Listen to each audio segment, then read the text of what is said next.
Sir, आप बता रहे थे कि आप जो कमांडर हैं प्लेन में जो मौजूद थे, उनसे आपका बहुत पुराना रिश्ता है, बहुत पुराने एसोसिएट थे। सर, हम आप उनके बारे में जानना चाहेंगे। एक बार आप बताएं कि किस तरह के थे वो और कितना अनुभव कैसे थे वो। सारा मैनेजमेंट को भी फ्लाई कराया और मुझे भी बहुत बार उन्होंने फ्लाई कराया। मैं उनको व्यक्तिगत रूप से जानता था।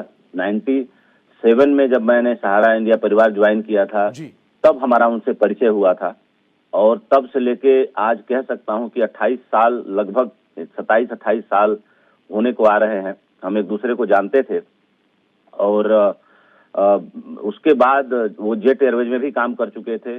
सहारा एयरलाइन में लंबे समय तक काम किया, फिर किंगफिशर में उन्होंने काम किया, फिर उसके बाद सहारा ग्रुप की ही प्रमोटेड कंपनी थी एयर वन चार्टर्ड सर्विसेज, वहां भी उन्होंने काम किया।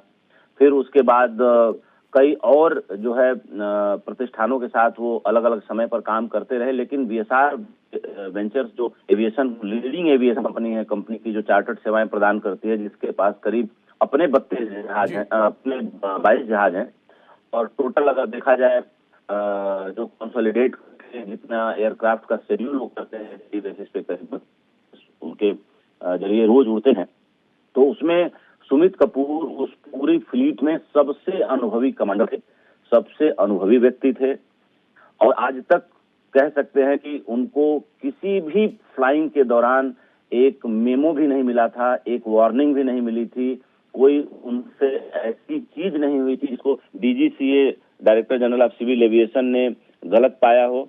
तो ऐसी सिचुएशन में अगर एरर ऑफ जजमेंट और लो विजिबिलिटी के कारण ये जो हादसा हुआ है, मैं कह सकता हूं कि आपको बता रहा था कि आज से करीब 22 साल पहले 60 लाख उड़ानों में एक उड़ान के दुर्घटनाग्रस्त होने की संभावना होती थी।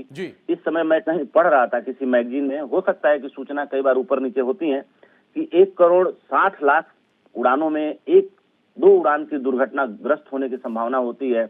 तो मैं कह सकता हूं कि सुमित कपूर मेरे बहुत अच्छे मित्र और बड़े भाई की तरह थे, आयु में बड़े थे, इसलिए मैं उनको बड़ा भाई भी मानता था।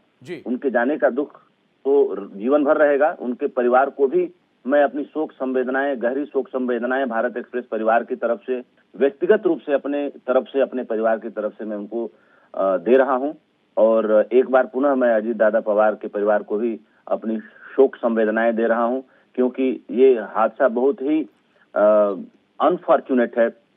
कह सकता हूं कि नियति इतना क्रूर होती है, ऐसा आज कहने को मैं मजबूर हो रहा हूं।